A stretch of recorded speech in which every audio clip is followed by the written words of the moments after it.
Hello and a very warm welcome. Thanks for tuning into News9 Live. You're watching Game On with me, Kabir Naqvi, and we've got an action-packed show lined up for you. This is that one-spot place where the action-packed beating pulse of sports never stops beating. What we have lined up for you on the show today is, of course, 7-star Washington Sundar, who silenced his critics, grabbing that opportunity with both hands, needless to say. A mixed day of India in hockey, beating Germany in the second test, but lost the series, of course, and all the best coming from the football action from the world of UEFA Champions League. Let's tighten our seatbelts. It's game on time. First up, Washington Sundar, he spun a web around the Kiwis with a career best 7 wickets for 59 runs to put India in a commanding position after day one of the second test against New Zealand in Pune. Having been drafted into the squad post India's 8-wicket loss in Bengaluru in the first test. Now Washington Sundar justified his selection in the playing 11 on the very first day as he bamboozled a well-set New Zealand to restrict them to only 259 in the first innings. The 25-year-old Washington Sundar, playing his first test for India since March 2021, ran through the New Zealand batting lineup after Ashwin claimed the first 3 wickets in the innings to move past his Australian peer Nathan Lyon in the list of highest wicket takers in Test cricket. New Zealand won the toss, and the decision to bat first turned out to be the right one, as the openers raced to 30 in the first 7 overs without any trouble at all. Ashwin proved to be the first blow and hurdle as he trapped Tom Latham leg before wicket in the 8th over. Devon Conway and Rachin Ravindra then made good use of the conditions while they were still good to bat in. Devon Conway and Rachin Ravindra scored 50s and looked like they were going to take New Zealand to another big total when Ashwin broke that partnership, and New Zealand were 138 for 3 wickets as he dismissed Devon Conway. Devon Conway managed 76 runs from 141 balls with 11 fours to his name. Rachin Ravindra, on the other hand, the player of the match in the first test in Bengaluru, continued from where he had left off in Pune, showing his class yet again against the spinners. But in his third spell, Washington Sundar began to create the magic that we're talking about now. 10 minutes before the tee, he cleaned up Ravindra with an absolute ripper of a ball, one wide off the crease to land on off and take Rachin's outside edge. New Zealand were 194 for 4. Tom Blundell was the next person to go off his 7 dismissals in an outstanding spell on a day 1 wicket. Washington Sundar showed mastery in hitting the off stump to snare 5 of his victims bowled.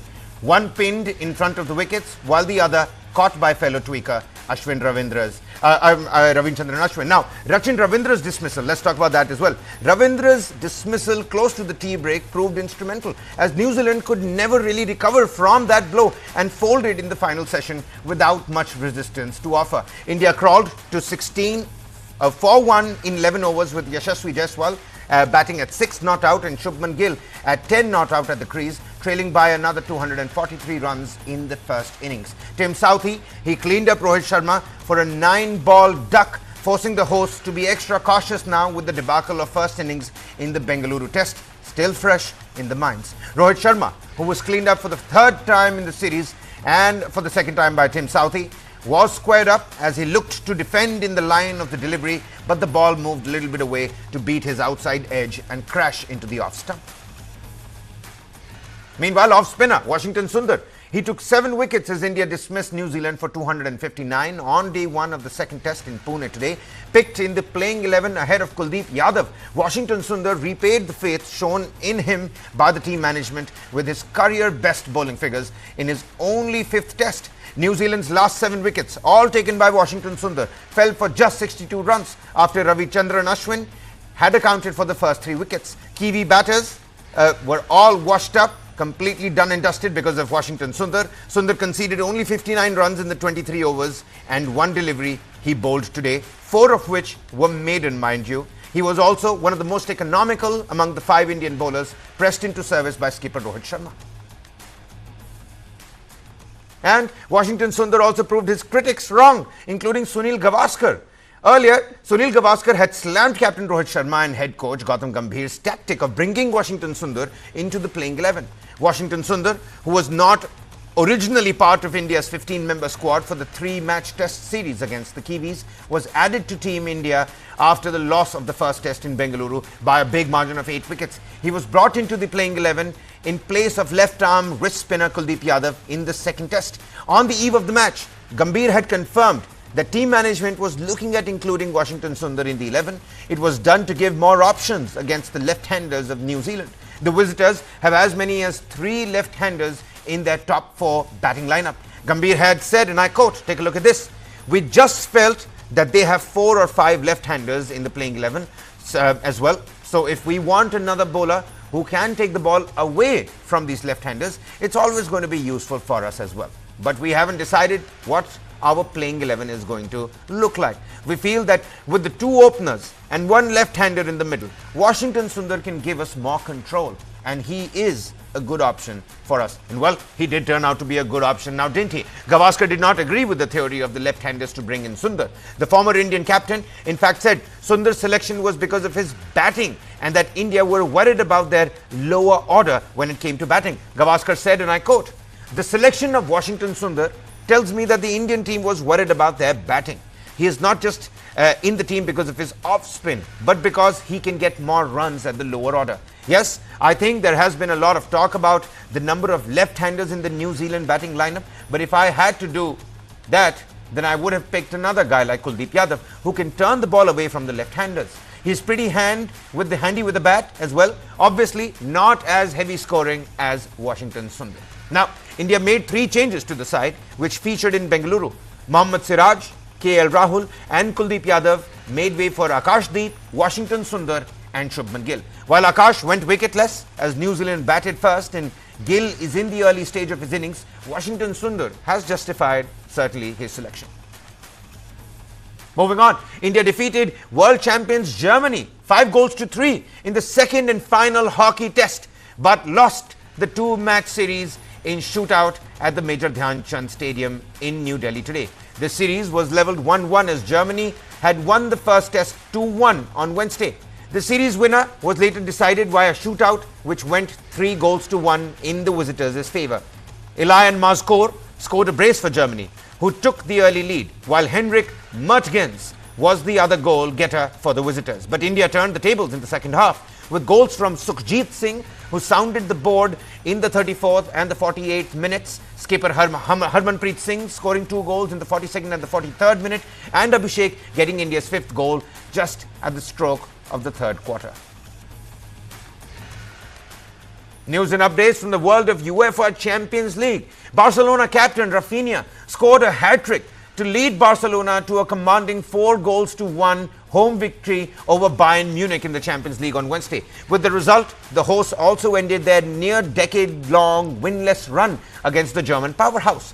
Rafinha's inspired night started when he gave Barca the lead a little over just a minute after kickoff as he received a fine pass through by midfielder Fermin Lopez before beating the offside trap and rounding the on-rushing Manuel Neuer.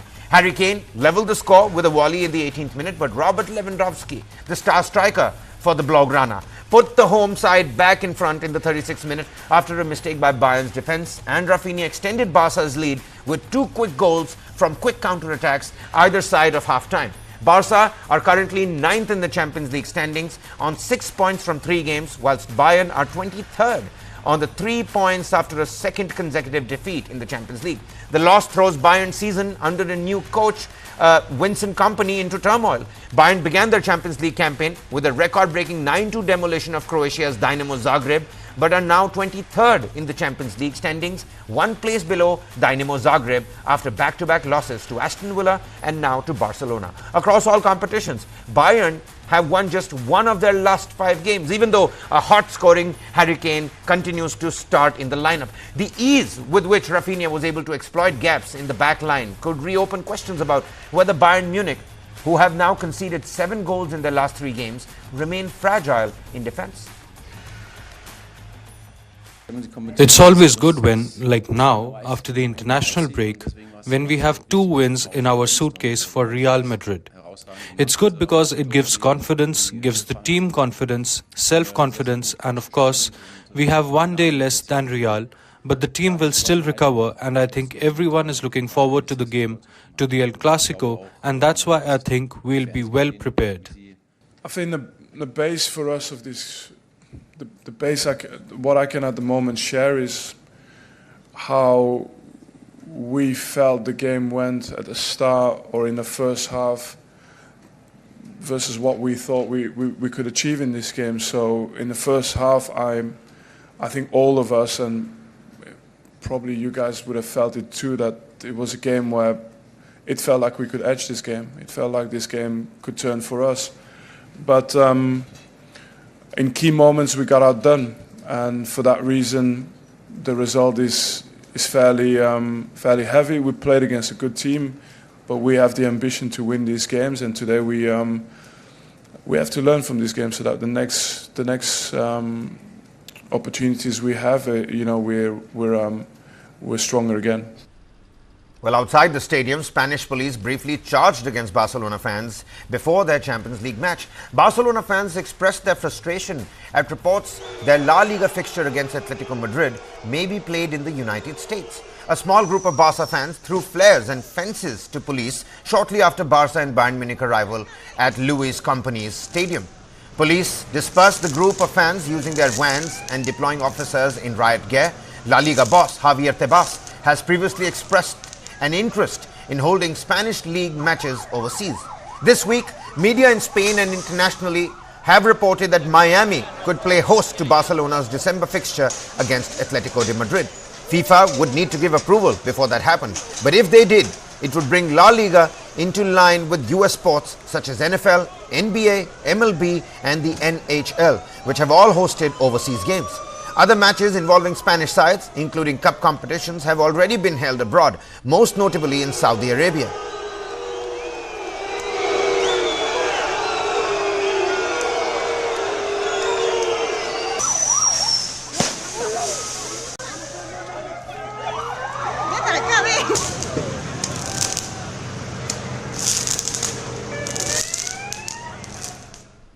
But returning back to footballing action, Manchester City, the men in blue, set a new record for the most consecutive games undefeated in the history of the UEFA Champions League as they routed Sparta Prague 5-0 with Erling Haaland scoring another brace. Phil Foden took less than 3 minutes to fire City ahead with a neat finish before 3 goals in 10 minutes in the second half saw them take control of the tie. Haaland scored twice, the first in audacious and acrobatic head-high flicked volley, and then of Matheus Nunes, his late penalty. Manchester City also welcomed back Nathan Aketo in the starting lineup for the first time this season, and he thought he was on the score sheet, but his goal was ruled out for a handball. Pep Guardiola's side have now won 2 of their 3 Champions League matches so far to keep their place in the top 8 sides for an automatic qualification for the last 16 of the UEFA Champions League.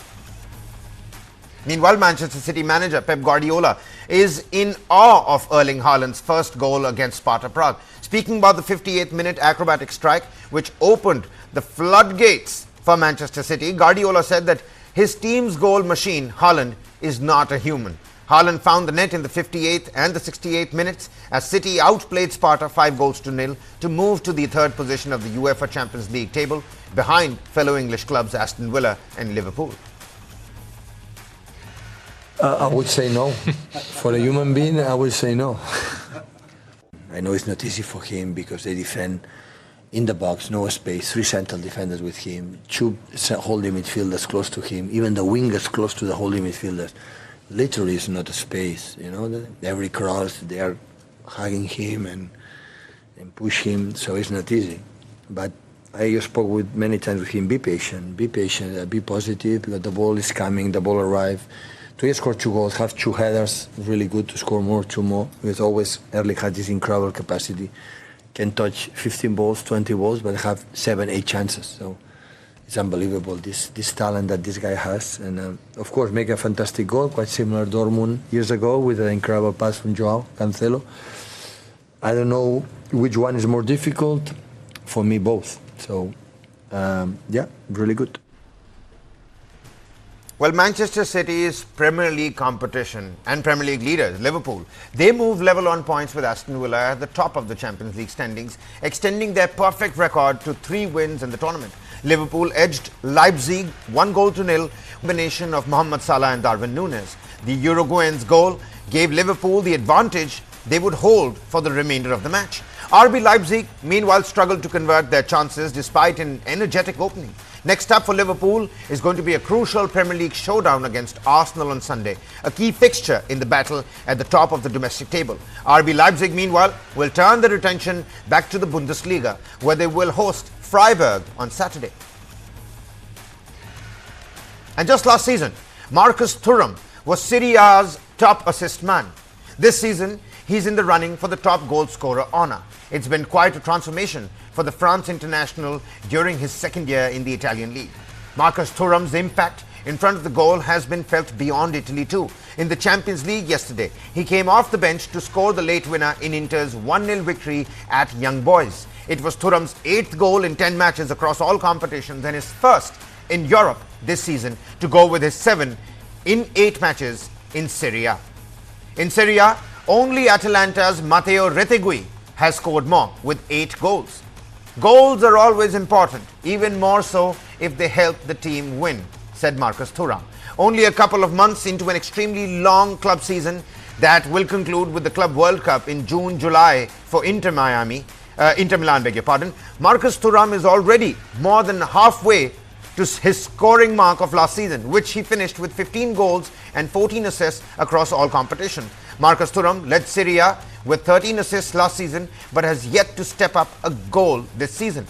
Partly because strike partner Lautaro Martinez has had a slow start after leading Argentina to the Copa America trophy a couple of months after he and Marcus Thuram powered Inter to a Serie A title. His new goal-scoring form could also be a boost for France and the national team, with whom Marcus Thuram has only 2 goals in 27 appearances.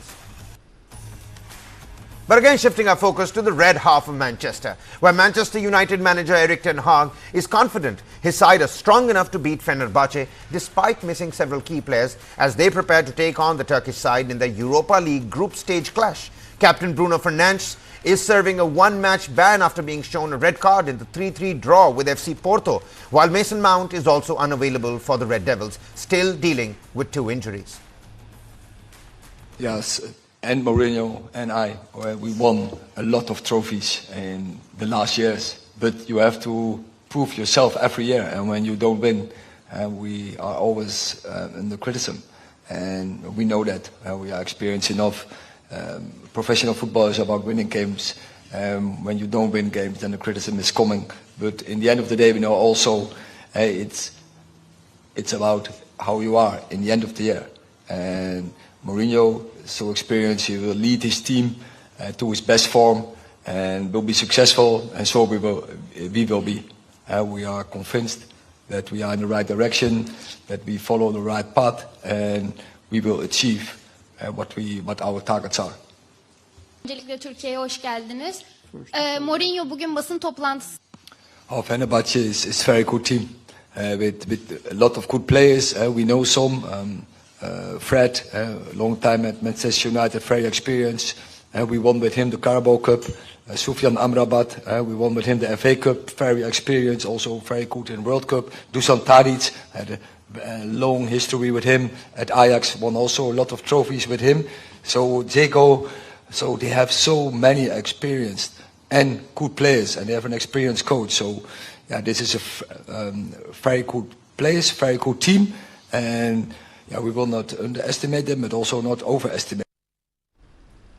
Well, we'll see how that match is played out. Mind you, United are again visiting Jose Mourinho, their former manager, the last time they won any kind of European glory under him. Meanwhile, shifting our focus to the world of tennis as well, Novak Djokovic, the 24-time Grand Slam champion and 7-time Paris Masters winner, has announced his withdrawal from the prestigious tournament, potentially signaling an early end to his 2024 season. The 37-year-old Serbian tennis icon shared the news via Instagram on Wednesday, disappointing fans who had hoped to see him defend his title at the Paris Masters set to begin just next week. The 37-year-old Novak Djokovic played at the Six Kings Slam exhibition last week. Paris Open organizers, while confirming the withdrawal, did not give a reason for why he withdrew from the Paris Masters. The former top-ranked player said in an Instagram post that he is sorry to everyone who was hoping to see him play in Paris. Now, Djokovic has won a record 7 titles at the Paris indoor tournament. His decision not to play could jeopardize his chances to qualify for the year-end ATP finals, which feature the top 8 players in the race. He currently holds the 6th spot in the race. Jannik Sinner, Carlos Alcaraz, Alexander Zverev and Daniil Medvedev have already secured their spot at the season's final event. The Paris Masters starts just next week. And finally, we've come to an end to this edition of Game On. But here's where the fun doesn't stop. The Bundesliga matchday 7 action brought some of the most exciting moments on the pitch, with goals that will leave you wanting for more. From thrilling finishes to brilliant attacking play, these goals showcase the best of Bundesliga football. Watch the top 5 goals picked by News9. We leave you with this exciting action. Many thanks for watching. One of the brightest sparks in the Bundesliga. Ingenious. Shows what he's all about. In their last 17 Bundesliga games. Here's Xavi. Oh, he's going all the way! One of the brightest sparks in the Bundesliga. Shows what he's all about. Outstanding quality. They just couldn't get near him. Happily the danger man in the first half of Leverkusen. Andrich, Terrier, lovely. Oh, what a goal! Robert Andrich with a finishing touch. Precise, wonderful, glorious football from Leverkusen. Andrich to make it 1-1 after 25 minutes of the first half. Kiwis just earns it back though. Here's Harry Kane, lining one up. Kane! No! Right through. How he needed that! And his way for a goal comes to an end. Stoppage time. Oh! Here's Christian Gunter! Another long-distance shot. A thunderbolt of a strike. It's 3-0. Approaching the final 12 minutes. Here's Banks. Blocked by Ben Sebaini. It's Smith. Oh! The purest of strikes from Eric Smith makes it 1-1. That's a goal he'll remember forever. An unbelievable hit.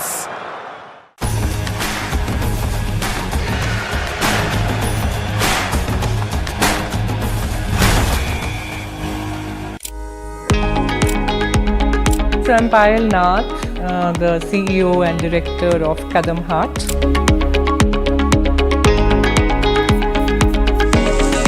We're working with people, we're working with emotions, we're working with hands, we're working with nature. We are very clear, we want to commit to livelihoods, we want to commit to the planet, we want to impact 1 million artisans, which is 1 million families minimum. Be the change that you want.